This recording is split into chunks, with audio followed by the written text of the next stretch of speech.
ନମସ୍କାର। କଥାରେ ଅଛି ବଡ଼ ପୁଅ ବାପାର ଓ ସାନ ପୁଅ ମା'ର, ହେଲେ କଥାଟି ସମ୍ପୂର୍ଣ୍ଣ ଓଲଟା।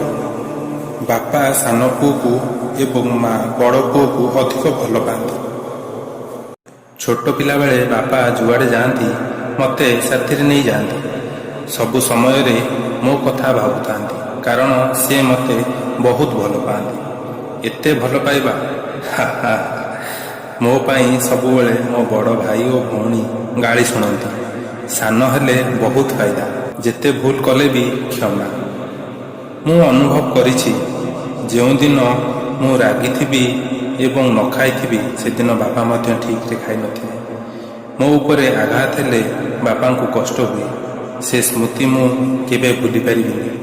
ଦିନେ ମୁଁ ବହୁତ ଦୁଷ୍ଟ ହୋଇଥାଏ, ସବୁ ସୀମା ପାର। ରାତି ଅଧରେ ଗଣେଶ ପୂଜା ଭସାଣି। ଫେରିବା ବହୁତ ଲେଟ୍ ହୁଏ। ଚିନ୍ତାରେ ଛଟପଟ ବାପାଙ୍କ ମନ।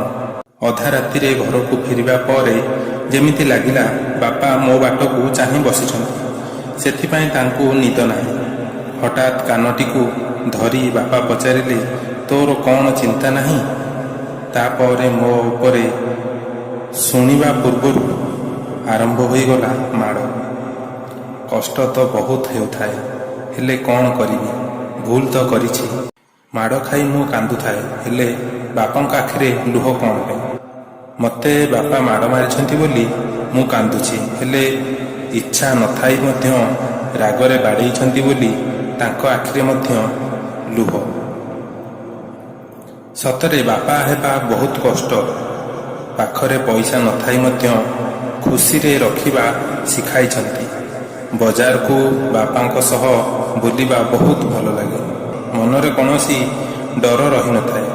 କିଛି ନୂଆ ଜିନିଷ କିଣିବାକୁ ଅଳି କଲେ କିଛି ମିଳେ ଆଉ କିଛି ମିଳେ ନା, କାରଣ ପାଖରେ ପଇସା ରହିବା ଦରକାର। ବାପା କହନ୍ତି, 50 ଟଙ୍କାର ଖେଳଣା କିଣିବା ଅପେକ୍ଷା 10 ଟଙ୍କା ଖାଇ ପେଟ ଫୁଲ କରିବା ଭଲ। କିନ୍ତୁ ପିଲା ମନ ମାନିବ କେମିତି? ବାପା ସବୁବେଳେ ଚାହାନ୍ତି ମୁଁ ଖୁସିରେ ରହିବା ଦରକାର। ସେଥିପାଇଁ କିଛି ନା କିଛି ନୂଆ ଜିନିଷ କିଣି ଦିଅନ୍ତି। ବାପାଙ୍କ ପାଖରେ ପଇସା ନଥିଲେ କ'ଣ ହେଲା? ମୁଁ ତାଙ୍କ ପାଖରୁ ଯାହା ପାଇଛି ତାର ମୂଲ୍ୟ ପଇସା ଠାରୁ ମଧ୍ୟ ବହୁତ ଅଧିକ। ବାପାଙ୍କ ଠାରୁ ଅନେକ ଶିକ୍ଷା ମିଳିଛି, କିନ୍ତୁ କ'ଣ ମୁଁ ସବୁ ଶିକ୍ଷା ଠିକ ଭାବରେ ଗ୍ରହଣ କରିଛି? ଜଣା ନାହିଁ। ଭାବୁଛି ପରିସ୍ଥିତି ପଡ଼ିଲେ ଏହି ଶିକ୍ଷା କାମ ଦେବ। କ'ଣ କ'ଣ ସେ ଶିକ୍ଷା? ନୂଆ ସମ୍ପର୍କ କିପରି ଗଢ଼ିବା, କ'ଣ ଠିକ କ'ଣ ଭୁଲ, କାହା କଥା ଠିକ ଆଉ କାହା କଥା ଭୁଲ, ସମାଜରେ ମୁଣ୍ଡ ଟେକି କିପରି ଠିଆ ହେବା, ପରିସ୍ଥିତିକୁ ଖାପ ଖୁଆଇ କିପରି ଚଳିବା, କେଉଁ ସମୟରେ କ'ଣ କରିବା ଦରକାର। ଏପରି ଅନେକ କିଛି ଅଛି ଯାହା ମୁଁ ଆପଣଙ୍କ ସହ ମୋ ଆଗାମୀ ଭିଡ଼ିଓରେ ଆଲୋଚନା କରିବି। ଆଜି ପାଇଁ ଏତିକି। ନମସ୍କାର।